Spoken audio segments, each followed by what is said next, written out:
Hello, जय हिंद, नमस्कार दोस्तों। आप सभी का स्वागत है आपके अपने YouTube channel online GK free classes में। आज के इस क्लास में हम रेलवे ग्रुप डी परीक्षा 2025 के लिए मॉडल पेपर नंबर 11 लेकर आए हैं। और मेरे भाई इस मॉडल पेपर के अंदर हम उन्हीं क्वेश्चनों को कवर करेंगे जो क्वेश्चन आपके रेलवे ग्रुप डी एग्जाम 2025 के लिए इम्पोर्टेंट रहेंगे।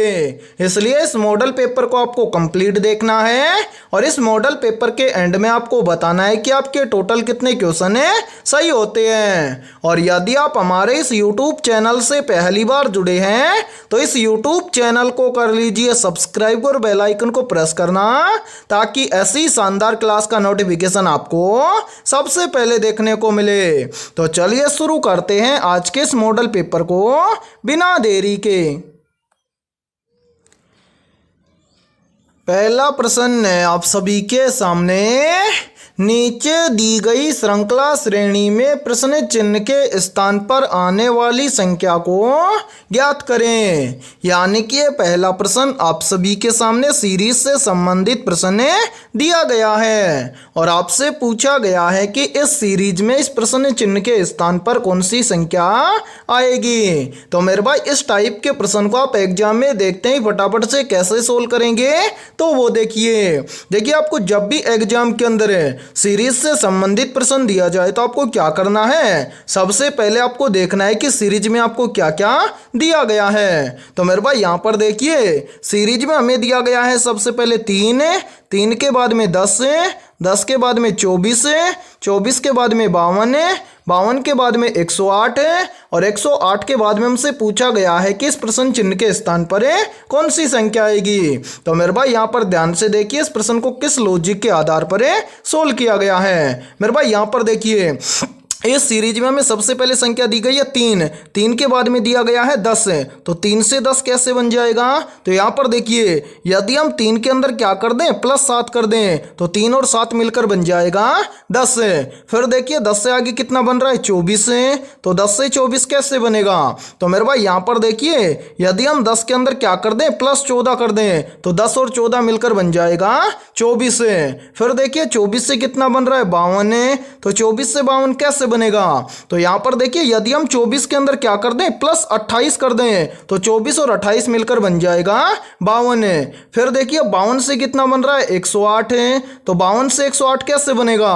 तो मेरे भाई यहां पर देखिए यदि हम 52 के अंदर क्या कर दें +56 कर दें तो 52 और 56 मिलकर बन जाएगा 108 है। अब इसी प्रकार से हमसे पूछा गया है कि 108 से इस प्रश्न चिन्ह के स्थान पर कौन सी संख्या आएगी। तो मेरे भाई इस प्रश्न चिन्ह की वैल्यू ज्ञात करने से पहले आपको क्या करना है, नीचे जितनी भी संख्याएं आई हैं इन सभी संख्याओं को ध्यान से देखना है और पता लगाना है कि यहाँ पर क्या हुआ है। तो मेरे भाई यहाँ पर देखिए हमारे पास संख्या ये क्या, सबसे पहले +7 है, उसके बाद में +14, उसके बाद में +28, उसके बाद में +56 है। यानी कि सभी में क्या हो रहा है प्लस हो रहा है, तो आगे भी क्या होगा प्लस होगा, लेकिन कितना प्लस होगा वो देखिए। यहां पर देखिए मेरे भाई 7 से कितना बन रहा है 14, 7 से 14 बन जाएगा कैसे, यदि हम 7 का क्या कर दें 2 गुना कर दें तो 7 का 2 गुना बन जाएगा 14। फिर देखिए 14 से कितना बन रहा है 28, तो 14 से 28 कैसे बनेगा। तो यहाँ पर भी देखिए यदि हम 14 का भी क्या कर दें 2 गुना कर दें तो 14 का 2 गुना होता है 28। फिर देखिए 28 से कितना बन रहा है 56, तो 28 से 56 कैसे बनेगा। तो यहाँ पर भी देखिए यदि हम 28 का भी क्या कर दें 2 गुना कर दें तो 28 का 2 गुना होता है 56। अब इसी प्रकार से हम क्या करेंगे 56 से अगली संख्या ज्ञात करेंगे। तो मेरे भाई 56 से अगली संख्या ज्ञात करने के लिए हम क्या करेंगे, यहाँ पर सभी का 2 गुना हुआ है तो यहाँ पर हम 56 का भी क्या कर देंगे 2 गुना कर देंगे। 56 का 2 गुना कितना होता है, तो मेरे भाई 56 का 2 गुना होता है 112। अब हमें क्या करना है, इस प्रश्न चिन्ह की वैल्यू ज्ञात करनी है। तो मेरे भाई इस प्रश्न चिन्ह की वैल्यू ज्ञात हो जाएगी कैसे, यदि हम इस 108 के अंदर क्या कर दें इस 112 को ऐड कर देंगे तो इस प्रश्न चिन्ह की वैल्यू ज्ञात हो जाएगी। तो मेरे भाई यहां पर ध्यान से देखिए यदि हम 108 के अंदर क्या कर दें 112 को ऐड कर दें तो यहां पर कितना बन जाएगा मेरे भाई, यहां पर 108 और 112 मिलकर बन जाएगा 220। यानी कि इस प्रश्न चिन्ह के स्थान पर संख्या भरी जाएगी 220। और ध्यान से देखिए 220 हमें दिया गया है ऑप्शन डी के अंदर। तो पहले प्रश्न के अंदर ऑप्शन डी हो जाएगा सभी का करेक्ट आंसर है। तो उम्मीद करता हूं कि ये पहला प्रश्न आपको अच्छे से क्लियर हो गया होगा। और जब भी इस टाइप का प्रश्न आपको एग्जाम में दिया जाएगा तो आप फटाफट से सोल्व कर लेंगे। ठीक है, तो चलिए फिर अगला प्रश्न देखते हैं। दूसरा प्रश्न है आप सभी के सामने। दिए गए प्रश्न में प्रश्न चिन्ह के स्थान पर आने वाली संख्या को ज्ञात करें। यानी कि यहाँ पर आपसे पूछा गया है कि इस प्रश्न चिन्ह के स्थान पर कौन सी संख्या आएगी। तो मेरे भाई इस टाइप के प्रश्न को आप एग्जाम में देखते हैं, फटाफट से कैसे सोल्व करेंगे तो वो देखिए जब भी इस टाइप का प्रश्न आपको एग्जाम में दिया जाए तो आपको करना क्या है। सबसे पहले मेरे भाई आपको यहाँ पर पता करना है कि RED से यहाँ पर 27 कैसे लिखा गया है। यानी कि जिस प्रकार से RED से यहाँ पर 27 बना है, सेम उसी प्रकार से हम यहाँ पर बताएंगे कि CAT से इस प्रश्न चिन्ह के स्थान पर कौन सी संख्या आएगी। तो मेरे भाई यहाँ पर ध्यान से देखिए इस प्रश्न को किस प्रकार से सोल्व किया गया है। तो यहाँ पर देखिए करेंगे क्या, सबसे पहले हम यहाँ पर पता करेंगे कि RED से यहाँ पर 27 कैसे लिखा गया है। तो मेरे भाई RED से 27 बनाने के लिए क्या किया गया है, सबसे पहले इन तीनों अल्फाबेट लेटर का किया गया है नंबरिंग। तो यहाँ पर देखिए R आता है 18 नंबर पर, E आता है 5 नंबर पर और D आता है 4 नंबर पर। अब मेरे भाई यहाँ पर 27 बनाने के लिए क्या किया गया है, इन तीनों संख्याओं को आपस में जोड़ा गया है। तो यहाँ पर देखिए 18 और 5 मिलकर बन जाएगा 23, 23 और 4 मिलकर बन जाएगा 27। और मेरे भाई ध्यान से देखिए 27 यहाँ पर आप सभी के सामने दिया गया है। अब इसी प्रकार से हम क्या करेंगे, यहाँ पर CAT से इस प्रश्न चिन्ह की वैल्यू ज्ञात करेंगे। तो करेंगे क्या, सबसे पहले तो इन तीनों अल्फाबेट लेटर का हम करेंगे नंबरिंग। तो मेरे भाई यहाँ पर देखिए C आता है 3 नंबर पर, A आता है 1 नंबर पर और T आता है 20 नंबर पर। अब हम क्या करेंगे, इन तीनों संख्याओं को आपस में जोड़ लेंगे। तो यहाँ पर देखिए 3 और 1 मिलकर बन जाएगा 4, 4 और 20 मिलकर बन जाएगा 24। यानी कि इस प्रश्न चिन्ह के स्थान पर संख्या भरी जाएगी 24। और ध्यान से देखिए 24 हमें दिया गया है ऑप्शन D के अंदर है। तो दूसरे प्रश्न के अंदर भी करेक्ट आंसर हो जाएगा सभी का ऑप्शन D। तो उम्मीद करता हूं कि दूसरा प्रश्न भी आपको अच्छे से क्लियर हो गया होगा। और जब भी इस टाइप का प्रश्न आपको एग्जाम में दिया जाएगा तो आप फटाफट से सोल्व कर लेंगे। ठीक है, तो चलिए फिर अगला प्रश्न देखते हैं। तीसरा प्रश्न है आप सभी के सामने।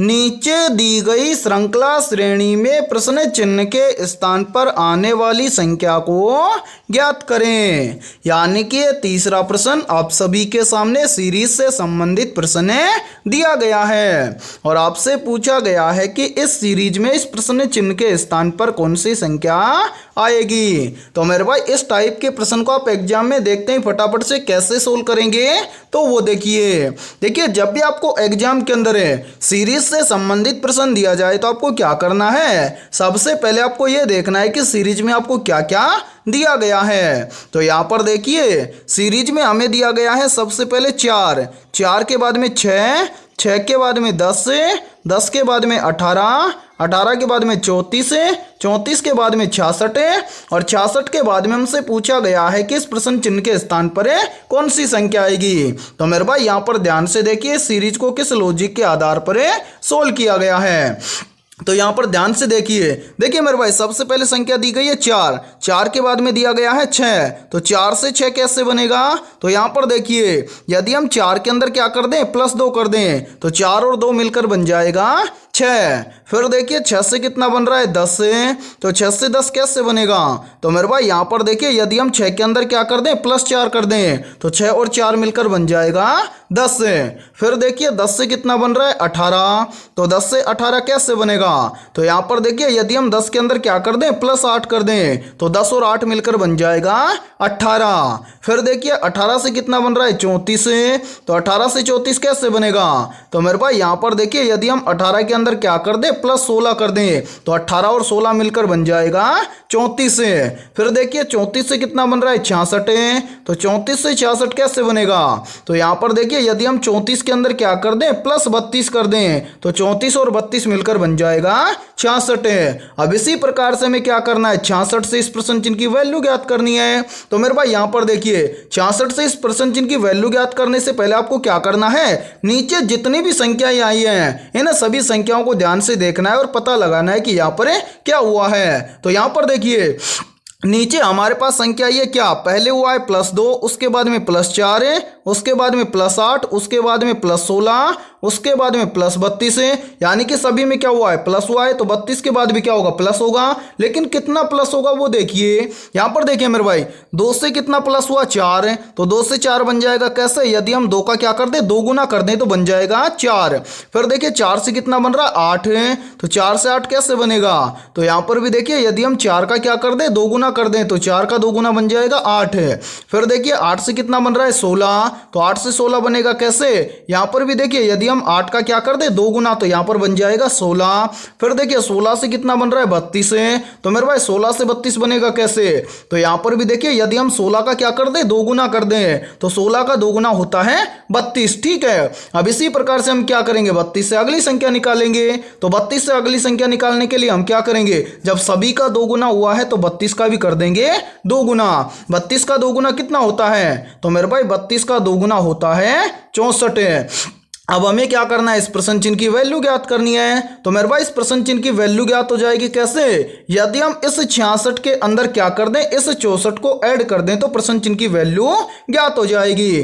तो मेरे भाई यहाँ पर ध्यान से देखिए, यदि हम 66 के अंदर प्लस 64 कर दें तो 66 और 64 मिलकर बन जाएगा 130, यानी कि इस प्रश्न चिन्ह के स्थान पर संख्या भरी जाएगी 130। और अब हमें देखना है कि 130 किसी ऑप्शन में है, तो आंसर है 130 हमें दिया गया है ऑप्शन सी के अंदर है। तो तीसरे प्रश्न के अंदर ऑप्शन सी हो जाएगा सभी का करेक्ट आंसर है। तो उम्मीद करता हूं कि तीसरा प्रश्न भी आपको अच्छे से क्लियर हो गया होगा।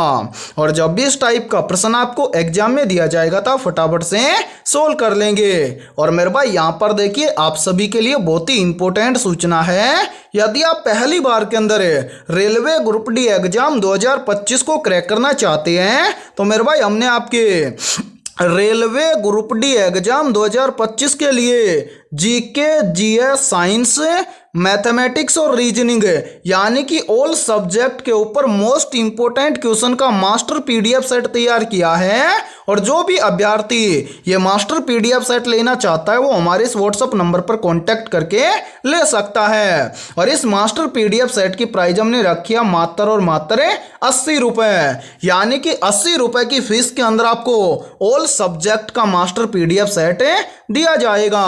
और मेरे भाई इस मास्टर पीडीएफ सेट के अंदर हमने रामबाण क्वेश्चनों को कवर किया है और सभी क्वेश्चन आपके एग्जाम के लिए इंपॉर्टेंट रहने वाले हैं। तो जल्दी से जाइए और इस व्हाट्सएप नंबर पर कांटेक्ट करके इस मास्टर पीडीएफ सेट को ले लीजिए और एग्जाम से पहले अपनी तैयारी को मजबूत बना लीजिए। ठीक है, तो चलिए फिर अगला प्रश्न देखते हैं।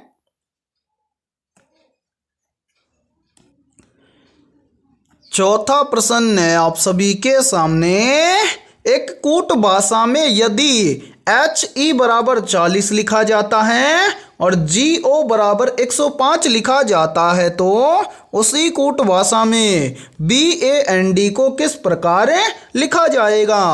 यानी कि चौथा प्रश्न आप सभी के सामने कोडिंग डिकोडिंग से संबंधित प्रश्न दिया गया है। तो मेरे भाई कोडिंग डिकोडिंग से संबंधित प्रश्न को आप एग्जाम में देखते ही फटाफट से कैसे सोल्व करेंगे तो वो देखिए जब भी आपको एग्जाम के अंदर कोडिंग डिकोडिंग से संबंधित प्रश्न दिया जाए तो आपको क्या करना है, सबसे पहले आपको यहाँ पर पता करना है कि HE बराबर 40 कैसे लिखा गया है। फिर इसी प्रकार से आपको यहाँ पर पता करना है कि GO बराबर 105 कैसे लिखा गया है। फिर सेम इसी प्रकार से हम यहाँ पर बताएंगे कि BAND को किस प्रकार लिखा जाएगा। तो मेरे भाई यहाँ पर ध्यान से देखिए, इस प्रश्न को बहुत ही शानदार लॉजिक के आधार पर सोल्व किया गया है। कैसे, तो वो देखिए यहाँ पर देखिए मेरे भाई सबसे पहले हम क्या करेंगे, यहां पर पता करेंगे कि एच ई बराबर 40 कैसे लिखा गया है। तो मैंने आपको काफी बार बताया कि जब भी आपको अल्फाबेट लेटर से संख्या ज्ञात करनी हो तो आपको क्या करना है, आपके सामने दिए गए अल्फाबेट लेटर का करना है नंबरिंग।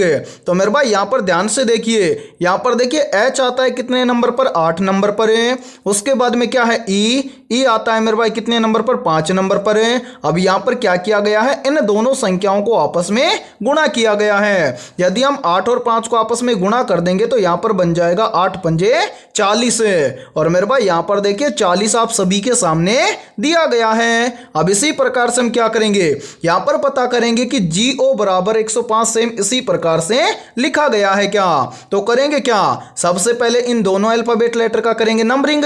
तो मेरे भाई यहां पर देखिए G आता है 7 नंबर पर है और O आता है 15 नंबर पर है। अब यहां पर इन दोनों संख्याओं को आपस में गुणा कर देंगे तो यहां पर 15 7 बन जाएगा 105।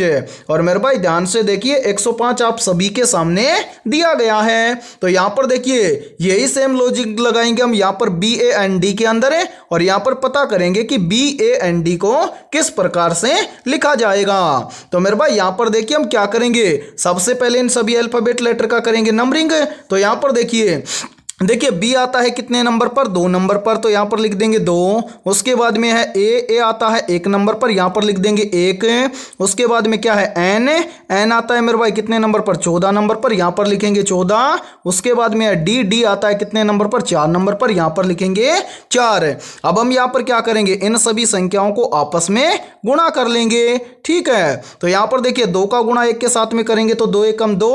उसके बाद में देखिए 2 का गुणा 14 के साथ में करेंगे तो 14 दुआ हो जाएगा 28 और 28 का गुणा 4 के साथ में करेंगे तो 28 चौका हो जाएगा 112। यानी कि BAND को लिखा जाएगा 112। और मेरे भाई ध्यान से देखिए 112 में दिया गया है ऑप्शन डी के अंदर है। तो चौथे प्रश्न के अंदर ऑप्शन डी हो जाएगा सभी का करेक्ट आंसर है। तो उम्मीद करता हूं कि चौथा प्रश्न आपको अच्छे से क्लियर हो गया होगा। और जब भी इस टाइप का प्रश्न आपको एग्जाम में दिया जाएगा तो फटाफट से सोल्व कर लेंगे। ठीक है, तो चलिए फिर अगला प्रश्न देखते हैं।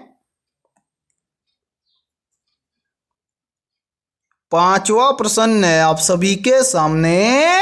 नीचे दिए गए प्रश्न में प्रश्न चिन्ह के स्थान पर आने वाली संबंधित संख्या को ज्ञात करें। यानी कि 5वां प्रश्न आप सभी के सामने नंबर एनालॉजी से संबंधित प्रश्न दिया गया है। और मेरे भाई आपके एग्जाम में नंबर एनालॉजी से संबंधित लगभग 2 से 3 प्रश्न पूछे जाते हैं। तो इस टाइप के प्रश्न को आप एग्जाम में देखते ही फटाफट से कैसे सोल्व करेंगे तो वो देखिए प्रश्न में आपको बोला गया है कि जिस प्रकार से 36 का संबंध है 18 के साथ में, उसी प्रकार से आपको बताना है कि 72 का संबंध किस संख्या के साथ में होगा। तो यहां पर देखिए हमें क्या करना है, सबसे पहले यहां पर पता करना है कि 36 से यहां पर 18 कैसे बना है। फिर उसी प्रकार से हम क्या करेंगे, 72 से इस प्रश्न चिन्ह की वैल्यू ज्ञात करेंगे। तो यहां पर देखिए 90% स्टूडेंट यहां पर सोल्व करेंगे कैसे, वो यहां पर बोलेंगे कि सर 36 से यहां पर 18 बन जाएगा कैसे। यदि हम 36 को क्या कर दें, 2 से भाग कर दें, तो 36 को 2 से भाग कर देंगे तो यहां पर बन जाएगा 18। और यहां पर ध्यान से देखिए 18 आप सभी के सामने दिया गया है। अब यही सेम लॉजिक हम लगाएंगे किसके अंदर, 72 के अंदर है। तो यहां पर हम क्या करेंगे, 72 को भी 2 से भाग कर देंगे। तो मेरे भाई देखिए यदि हम 72 को 2 से भाग कर देंगे तो यहां पर कितना आ जाएगा, 36 है। अब हमें देखना है कि 36 किसी ऑप्शन में है। तो मेरे भाई ध्यान से देखिए किसी भी ऑप्शन के अंदर हमें 36 नहीं दिया गया है, यानी कि इस प्रश्न को हम इस लॉजिक के आधार पर सोल्व नहीं कर सकते हैं। अब ऐसी कंडीशन में हम क्या करेंगे, तो देखिए मेरे भाई प्रश्न के अंदर यदि एक लॉजिक काम ना करे तो आपको क्या करना है, दूसरा लॉजिक लगाना है। अब मेरे भाई यहां पर ध्यान से देखिए इस प्रश्न को दूसरे लॉजिक के आधार पर कैसे सोल्व किया गया है। तो वो देखिए यहां पर देखिए 36 से यहां पर 18 बनाने के लिए क्या किया गया है मेरे भाई, यहां पर ध्यान से देखिए 36 मिलकर बना है 3 और 6 से। यदि हम इन दोनों संख्याओं को आपस में गुणा कर दें तो यहां पर बन जाएगा 6 तिया के 18। और मेरे भाई ध्यान से देखिए 18 यहां पर आप सभी के सामने दिया गया है। अब यही सेम लॉजिक हम लगाएंगे 72 के अंदर है। तो मेरे भाई ध्यान से देखिए 72 मिलकर बना है 7 और 2 से। तो हम यहां पर क्या करेंगे, इन दोनों संख्याओं को भी आपस में गुणा करेंगे। तो यहां पर देखिए 7 दूना के बन जाएगा 14। अब हमें देखना है कि 14 किसी ऑप्शन में है, तो हाँ सर 14 में दिया गया है ऑप्शन डी के अंदर है, यानी कि इस प्रश्न चिन्ह के स्थान पर संख्या भरी जाएगी 14। तो उम्मीद करता हूं कि पांचवा प्रश्न भी आपको अच्छे से क्लियर हो गया होगा। और जब भी इस टाइप का प्रश्न आपको एग्जाम में दिया जाएगा तो फटाफट से सोल्व कर लेंगे, ठीक है। तो चलिए फिर अगला प्रश्न देखते हैं। छठा प्रश्न है आप सभी के सामने, निम्नलिखित में से किस तत्व की कमी से घेंघा रोग होता है? ऑप्शन ए नाइट्रोजन तत्व की कमी से, ऑप्शन बी है कैल्शियम तत्व की कमी से, ऑप्शन सी है फास्फोरस तत्व की कमी से, और ऑप्शन डी है आयोडीन तत्व की कमी से। तो यहाँ पर देखिए इन चारों में से करेक्ट आंसर हो जाएगा सभी का ऑप्शन है डी, यानी कि आयोडीन तत्व की कमी से घेंघा रोग होता है। तो छठे प्रश्न के अंदर करेक्ट आंसर हो जाएगा सभी का ऑप्शन है डी। तो चलिए फिर अगला प्रश्न देखते हैं। सातवां प्रश्न है आप सभी के सामने, लोहे पर जंग लगना किस प्रकार की अभिक्रिया का उदाहरण है? मेरे भाई मोस्ट इंपोर्टेंट प्रश्न है ये, तो जल्दी से बताइए इन चारों में से करेक्ट आंसर है क्या होगा। आपसे पूछा गया है कि लोहे पर जंग लगना किस प्रकार की अभिक्रिया का उदाहरण है। तो यहाँ पर देखिए इन चारों में से करेक्ट आंसर हो जाएगा सभी का ऑप्शन है बी, यानी कि लोहे पर जंग लगना ये एक प्रकार की रासायनिक अभिक्रिया का उदाहरण है। तो सातवें प्रश्न के अंदर करेक्ट आंसर हो जाएगा सभी का ऑप्शन है बी। तो चलिए फिर अगला प्रश्न देखते हैं। आठवां प्रश्न है आप सभी के सामने, निम्न में से किस वैज्ञानिक ने विकासवाद के सिद्धांत का प्रतिपादन किया था?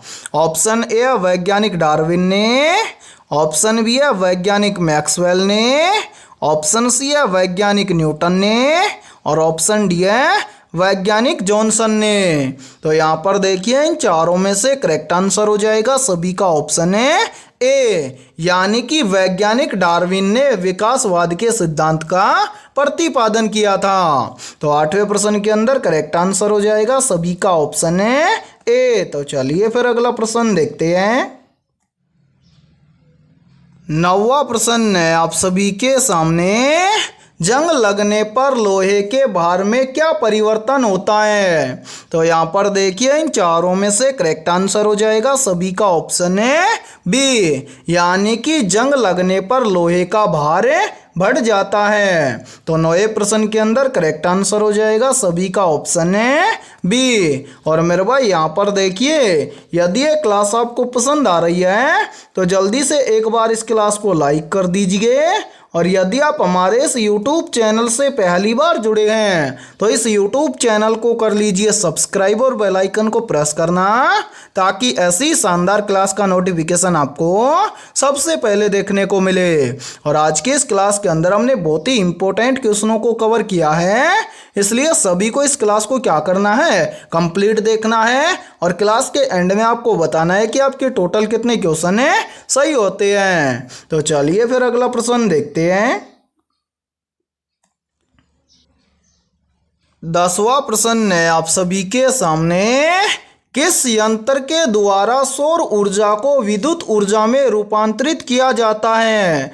मेरे भाई वेरी वेरी इंपॉर्टेंट प्रश्न है ये, और इस प्रश्न पर आप स्टार जरूर लगा लेना, क्योंकि ये प्रश्न इस बार एग्जाम के अंदर पूछा जा सकता है। आपसे पूछा गया है कि किस यंत्र के द्वारा सौर ऊर्जा को विद्युत ऊर्जा में रूपांतरित किया जाता है। तो यहाँ पर देखिए इन चारों में से करेक्ट आंसर हो जाएगा सभी का ऑप्शन है ए, यानी कि फोटोवोल्टिक सेल के द्वारा सौर ऊर्जा को विद्युत ऊर्जा में रूपांतरित किया जाता है। तो 10वें प्रश्न के अंदर करेक्ट आंसर हो जाएगा सभी का ऑप्शन है ए। तो चलिए फिर अगला प्रश्न देखते हैं।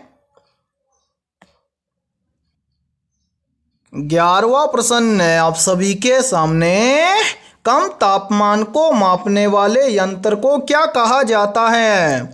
ऑप्शन ए हाइग्रोमीटर है, ऑप्शन बी है क्रायोमीटर है, ऑप्शन सी है पायरोमीटर है, और ऑप्शन डी है टेकोमीटर है। तो जल्दी से बताइए इन चारों में से करेक्ट आंसर है क्या होगा।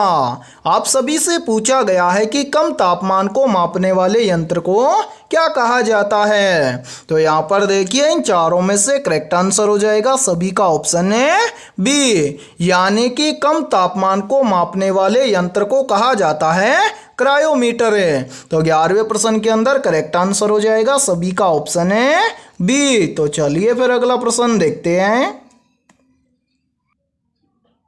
12वां प्रश्न है आप सभी के सामने।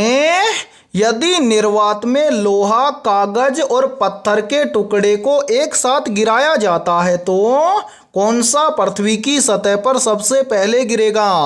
तो मेरे भाई यहाँ पर देखिए इन चारों में से करेक्ट आंसर हो जाएगा सभी का ऑप्शन है डी, यानी कि यदि निर्वात में लोहा, कागज और पत्थर के टुकड़े को एक साथ गिराया जाता है तो तीनों चीजें एक साथ क्या होंगी, सतह पर गिरेंगी।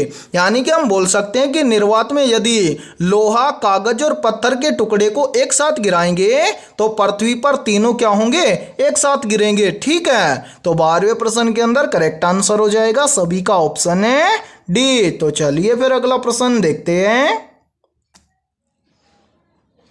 13वां प्रश्न है आप सभी के सामने। निम्नलिखित में से कौन कांच का सबसे महत्वपूर्ण घटक है। तो यहाँ पर देखिए इन चारों में से करेक्ट आंसर हो जाएगा सभी का ऑप्शन है सी, यानी कि इन सभी में से जो सिलिका है ये कांच का सबसे महत्वपूर्ण घटक है। तो 13वें प्रश्न के अंदर करेक्ट आंसर हो जाएगा सभी का ऑप्शन है सी। तो चलिए फिर अगला प्रश्न देखते हैं। 14वां प्रश्न है आप सभी के सामने। पदार्थ का परमाणु सिद्धांत किस वैज्ञानिक ने दिया था। ऑप्शन ए वैज्ञानिक मैक्सवेल ने, ऑप्शन बी है वैज्ञानिक पास्कल ने, ऑप्शन सी है वैज्ञानिक जॉन डाल्टन ने और ऑप्शन डी है वैज्ञानिक न्यूटन ने। तो यहाँ पर देखिए इन चारों में से करेक्ट आंसर हो जाएगा सभी का ऑप्शन है सी, यानी कि पदार्थ का परमाणु सिद्धांत दिया था वैज्ञानिक जॉन डाल्टन ने।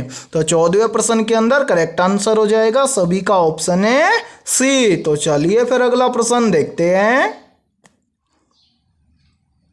15वां प्रश्न है आप सभी के सामने। वॉशिंग मशीन किस सिद्धांत पर कार्य करता है। ऑप्शन ए अपकेंद्रीय बल के सिद्धांत पर है, ऑप्शन बी है अभिकेंद्रीय बल के सिद्धांत पर है, ऑप्शन सी है उपरोक्त दोनों और ऑप्शन डी है इनमें से कोई नहीं। तो यहाँ पर देखिए इन चारों में से करेक्ट आंसर हो जाएगा सभी का ऑप्शन है ए, यानी कि वॉशिंग मशीन अपकेंद्रीय बल के सिद्धांत पर कार्य करता है। तो 15वें प्रश्न के अंदर करेक्ट आंसर हो जाएगा सभी का ऑप्शन है ए। तो चलिए फिर अगला प्रश्न देखते हैं। 16वां प्रश्न है आप सभी के सामने। निम्नलिखित में से आघूर्ण बल की एसआई इकाई क्या है। ऑप्शन ए है न्यूटन है, ऑप्शन बी है न्यूटन मीटर है, ऑप्शन सी है मीटर प्रति सेकंड है और ऑप्शन डी है ओम। तो यहाँ पर देखिए इन चारों में से करेक्ट आंसर हो जाएगा सभी का ऑप्शन है बी, यानी कि आघूर्ण बल की एसआई इकाई है न्यूटन मीटर है। तो 16वें प्रश्न के अंदर करेक्ट आंसर हो जाएगा सभी का ऑप्शन है बी। तो चलिए फिर अगला प्रश्न देखते हैं। 17वां प्रश्न है आप सभी के सामने।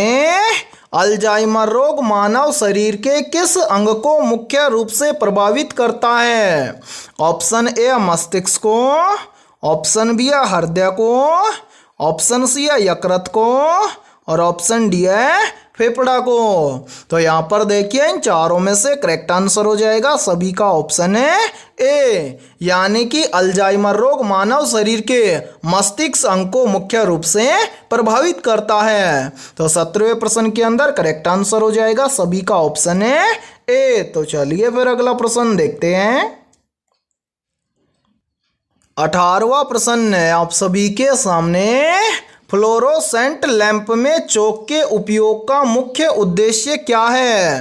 तो यहाँ पर देखिए इन चारों में से करेक्ट आंसर हो जाएगा सभी का ऑप्शन है ए, यानी कि फ्लोरोसेंट लैंप में चौक के उपयोग का मुख्य उद्देश्य है विद्युत धारा के प्रवाह को कम करना। तो 18वें प्रश्न के अंदर करेक्ट आंसर हो जाएगा सभी का ऑप्शन है ए। तो चलिए फिर अगला प्रश्न देखते हैं। 19वां प्रश्न है आप सभी के सामने। अस्थि मज्जा में रुधिर कणिकाओं के निर्माण को क्या कहा जाता है? मेरे भाई मोस्ट इंपोर्टेंट प्रश्न है ये। तो यहाँ पर देखिए इन चारों में से करेक्ट आंसर हो जाएगा सभी का ऑप्शन है बी, यानी कि अस्थि मज्जा में रुधिर कणिकाओं के निर्माण को कहा जाता है हेमेटोपोइसिस। तो 19वें प्रश्न के अंदर करेक्ट आंसर हो जाएगा सभी का ऑप्शन है बी। और मेरे भाई यहाँ पर देखिए आप सभी के लिए बहुत ही इंपॉर्टेंट सूचना है। यदि आप पहली बार के अंदर रेलवे ग्रुप डी के अंदर सिलेक्शन लेना चाहते हैं तो मेरे भाई हमने आपके रेलवे ग्रुप डी एग्जाम 2025 के लिए ऑल सब्जेक्ट के ऊपर मास्टर पीडीएफ सेट तैयार किया है। और मेरे भाई इस मास्टर पीडीएफ सेट के अंदर हमने रामबाण क्वेश्चनों को तैयार किया है। और जो भी अभ्यर्थी ये मास्टर पीडीएफ सेट लेना चाहता है वो हमारे इस व्हाट्सएप नंबर पर कांटेक्ट करके ले सकता है। व्हाट्सएप नंबर है 7374826893। ये हमारा व्हाट्सएप नंबर है। इस व्हाट्सएप नंबर पर आप कांटेक्ट करके इस मास्टर पीडीएफ सेट को ले सकते हैं। और मेरे भाई इस मास्टर पीडीएफ सेट की प्राइस हमने रखी है मात्र और मात्र 80 रुपये, यानी कि 80 रुपये की फीस के अंदर आपको रामबाण क्वेश्चनों का मास्टर पीडीएफ सेट दिया जाएगा। और इस मास्टर पीडीएफ सेट के अंदर आपको सभी क्वेश्चन सॉल्यूशन के साथ में मिलने वाले हैं। ठीक है, अब जो भी अभ्यर्थी मास्टर पीडीएफ सेट लेना चाहता है वो हमारे इस व्हाट्सएप नंबर पर कांटेक्ट करके ले सकता है। ठीक है, तो चलिए फिर अगला प्रश्न देखते हैं। 20वां प्रश्न है आप सभी के सामने।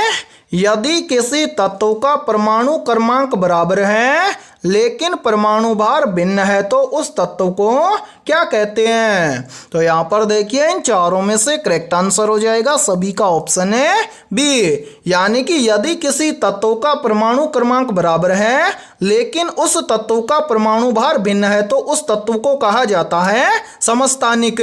तो 20वें प्रश्न के अंदर करेक्ट आंसर हो जाएगा सभी का ऑप्शन है बी। तो मेरे भाई आज के इस क्लास के अंदर इतना ही। यदि ये क्लास आपको पसंद आई है तो जल्दी से एक बार इस क्लास को लाइक कर दीजिए। और यदि आप हमारे इस YouTube चैनल से पहली बार जुड़े हैं तो इस YouTube चैनल को कर लीजिए सब्सक्राइब और बेल आइकन को प्रेस करना ताकि ऐसी शानदार क्लास का नोटिफिकेशन आपको सबसे पहले देखने को मिले। और मेरे भाई आज की इस क्लास के अंदर हमने 20 बहुत ही इंपॉर्टेंट क्वेश्चन करवाए हैं। तो इन 20 में से आपके कितने क्वेश्चन सही होते हैं सभी को कॉमेंट सेक्शन के अंदर कॉमेंट करके बताना है। ठीक है, तो फिर मिलते हैं ऐसे ही बेहतरीन क्वेश्चनों के साथ सुबह 11 बजे।